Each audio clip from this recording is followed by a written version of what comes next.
Salamlar yenidən sizinləyik. Bugün çoxumuzun yəyin ki marağına səbəb olan bir mövzuya baş vururuq, yuxu yozmaları. Salamlar. Hə, çox maraqlı mövzudur. Əlimizdə Nağıl Sarayı Qom saytından bir yazı var. Daha çox yuxuda hamiləlik görmək və onunla bağlı simvollar, məsələn, alma, balıq, qarpız kimi bunların mənasına fokuslanıb. Bəli, yuxular ümumiyyətlə şuuraltının bizə göndərdiyi siqnallar kimidir. Hamiləlik simvolu isə bu siqnallar arasında belə deyim xüsusi bir yer tutur. Mənbə də deyəsən vurğulayır ki, bu təkcə fiziki hamiləlik deyil, hə. Elədir. Elədir.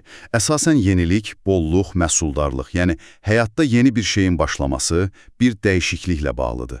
Sanki içimizdə yeni bir potensialın, bir fikrin, layihənin böyüdüyünü göstərir. Mənbədə həm də yazılıb ki, bu, həyatda yeni bir səhifə açmaq ya da daxilən böyümək, inkişaf etmək kimi də yozula bilər. Tamamilə. Hətta deyir ki, yuxudakı hamilə qadının əhvalı da önəmlidir. Məsələn, sakitdirsə, xoşbəxtdirsə, yaxşı xəbərlər gözlənilir.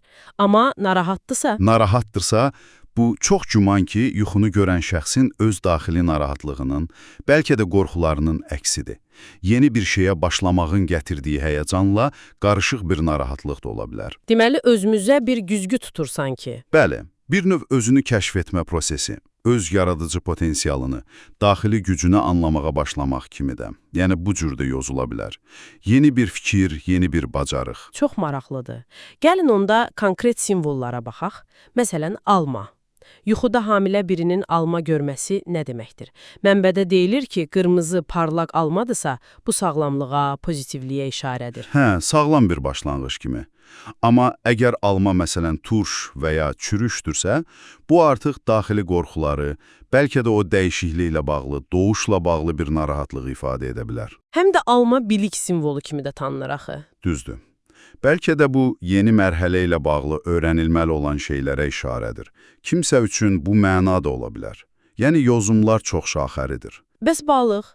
Bu, deyəsən, ümumiyyətlə çox yayılmış bir yuxu simvoludur, xüsusən hamiləliyə bağlı. Bəli. Bir çox mədəniyyətdə balıq birbaşa məhsuldarlıq, yeni həyat deməkdir. Mənbə də bunu təsdiqləyir. Deyir, təmiz suda üzən balıq görmək sağlamlığa yozulur. Amma balıq tutmaq, bax bu maraqlıdır.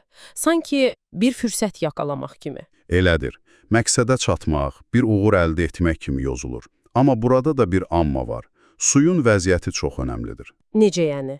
Yəni, əgər su bulanıqdırsa, çirklidirsə, bu artıq narahatlıqlara, potensial çətinliklərə, bəlkə də sağlamlığa diqqət yetirməyə bir işarə ola bilər. Aydındır. Deməli, təkcə simvol yox, onun konteksti də vacibdir. Əlbəttə. Əgər yuxunu görən şəxs özü hamilədirsə, balıq görmək adətən çox müsbət sayılır. Gələcəyə ümiddir. Keçək qarpıza. Bu da maraqlı simvoldur. Böyük, ağır, hamiləliklə birbaşa assosiasiya doğurur. Hə, metaforik olaraq çox güclü əlaqəsi var.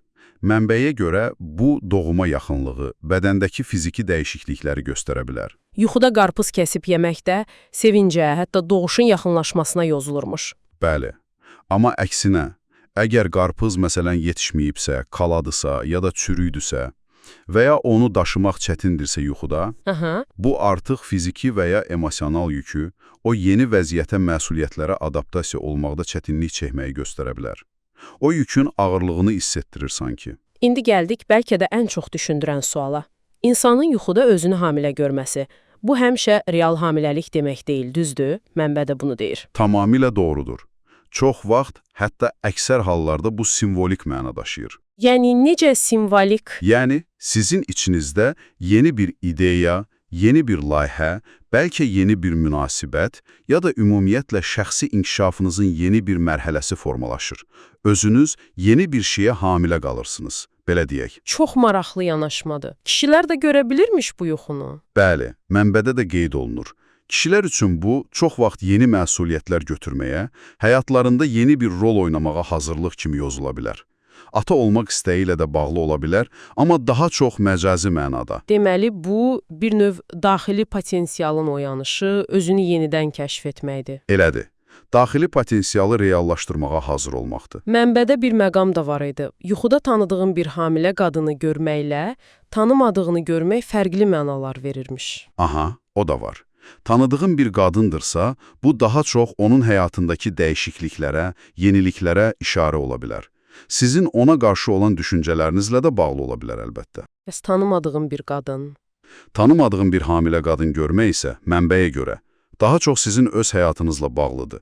Gözlənilməz hadisələr, yeni imkanlar, qarşınıza çıxacaq sürprizlər bu kimi mənalara gələ bilər. Ümumiləşdirsək, ona deyə bilərik ki, bu mənbəyə əsasən yuxuda hamiləlik və əlaqəli simvollar alma, balıq, qarpız əsasən pozitivdir, hə? Yenilənmə, böyümə, potensial. Əsasən bəli, yenilik, inkişaf, daxili böyümə mesajları verir. Amma əlbəttə yuxu yozumları çox fərdi məsələdir. Bir simvol sizin üçün başqa, mənim üçün başqa məna verə bilər. Yəni yuxunun bütün detalları, sizin o anki emosional vəziyyətiniz, bunlar hamısı önəmlidir. Bu yozumlar sadəcə bir istiqamətdir, düşünmək üçün bir vasitədir. Gəlin onda əsas fikirləri qısaca təkrarlayaq dinləyicilərimiz üçün. Deməli, hamilə qadın görmək, ümumilikdə yenilik, bolluq, daxili inkişaf potensialı. Bəli. Balıq görmək, çox vaxt birbaşa hamiləlik və ya məhsuldarlıq, yeni fürsətlər. Belədir. Özünü hamilə görmək isə bioloji mənadan çox yeni ideyalar, yaradıcı proseslər, şəxsi inkişaf dövrü. Tamamilə. Bu simvolların sizin üçün şəxsən nə məna kəsb etdiyini düşünmək maraqlı ola bilər əslində. Yuxular çox vaxt bizim daxili dünyamızın heç fərqində olmadığımız arzularımızın, qorxularımızın güzgüsü kimidir. Bəlkə də növbəti dəfə belə yuxu görəndə bir dayanıb düşünmək lazımdır. Bu yuxu mənə nə demək istəyir? Mənim həyatımla necə bağlıdır? Aynən. Hansı yeni doğuşa hazırlaşıram? Hansı potensialım üzə çıxmaq istəyir? Ümid edirik bu söhbətimiz sizin üçün də maraqlı oldu. Bəlkə də yuxularınıza biraz fərqli gözlə baxmağa kömək etdi. Ümid edək. Bugünlük bizdən bu qədər. Sağ olun. Sağ olun.